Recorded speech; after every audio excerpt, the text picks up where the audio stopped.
Here are the top stories in Jamaica today's The Week That Was. PM Holness's official visit to Japan, amendment to the Noise Abatement Act, SOEs extended for another 30 days, life sentences handed down for the brutal killing of a mother and daughter in 2011, Jamaica's ratings upgraded, pocket rocket to retire, and Jamaica's Toni and Singh wins the best talent at Miss World. Hello, I'm Julian Robinson, and we begin with local news. Prime Minister Andrew Holness, following his 4-day visit to the Republic of Kenya, where he spoke at the 9th meeting of the Caribbean and Pacific Heads of State and Government, visited Japan recently. He shared a few images of himself traveling to the East Asian island with the caption, "Despite being overseas, I remain on the job working in the interest of Jamaica." The Prime Minister's visit is an official one, as he says he seeks to further deepen the 55 years of friendly relations between Japan and Jamaica. PM Holness also shared images of himself and the Prime Minister of Japan greeting each other, along with members of Japan's private and public sectors. He also had a courtesy call with the Imperial House of Japan's Crown Prince and Princess. The Noise Abatement Act has been amended for Christmas and beyond. Parliamentarians on Tuesday, December 10, passed an amendment to the Noise Abatement Act for the festive season, which includes Christmas and the New Year.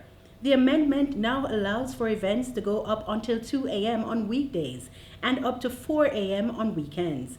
National Security Minister Dr. Horace Chang said in Parliament that the bill is the government's response to calls from the entertainment industry, police and residents for a review of the amendment on the current Noise Abatement Act.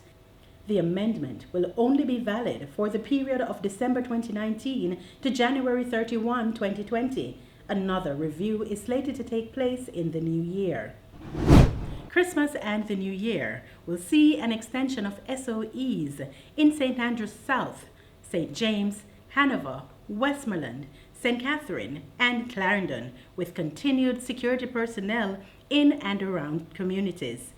On December 10, the Parliament voted to extend the states of emergency across the country for another 30 days in the 6 parishes mentioned. Prior to the approval of the 30-day extension, National Security Minister Dr. Horace Chang, while speaking in the lower house in Parliament, said that the enhanced security measures were still necessary as progress has been made, but there is still more work to be done. Dr. Chang also noted that to begin the process of transforming communities, special powers are required to compel and contain murders across the nation. And finally, in local news, 4 of the 8 men said to have been involved in the brutal murder of a mother and her daughter in St. Catherine in 2011 were sentenced to life imprisonment and were given lengthy prison terms before parole. The men are Adrian Campbell, Rushane Golson, Fabian Smith, and Kemar Riley.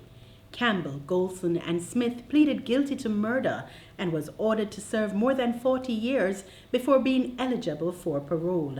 The order was handed down by Justice Vivienne Harris. Kemar Riley was, however, convicted by a jury in November for the double murder and was sentenced to serve 52 years before he is eligible for parole. The mother, 40-year-old Charmaine Rattray, and her 19-year-old daughter, Jacinthe Lynch, was shot and beheaded in 2011 when gunmen kicked open the door to their house in Lauriston, St. Catherine.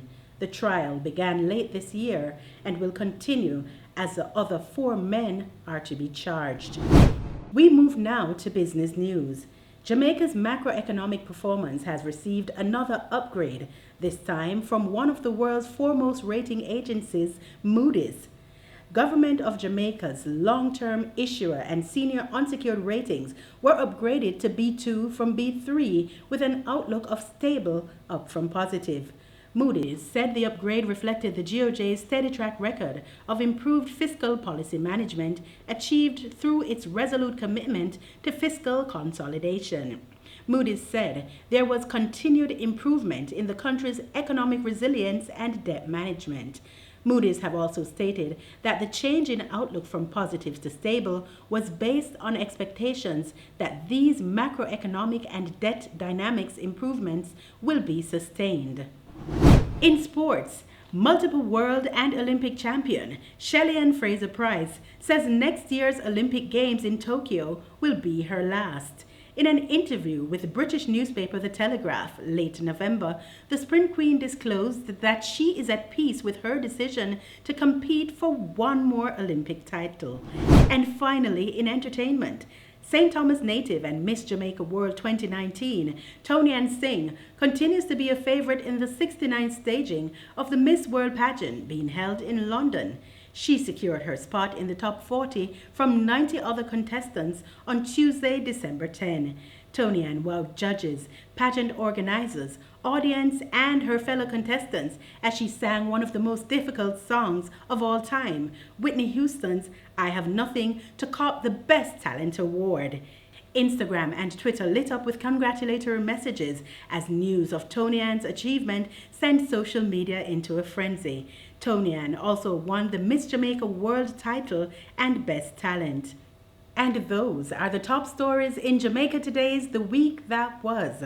Join us next week on our website at jamaicatoday.com and at My Jamaica Today on Facebook, Instagram, and Twitter for another roundup. I'm Julian Robinson.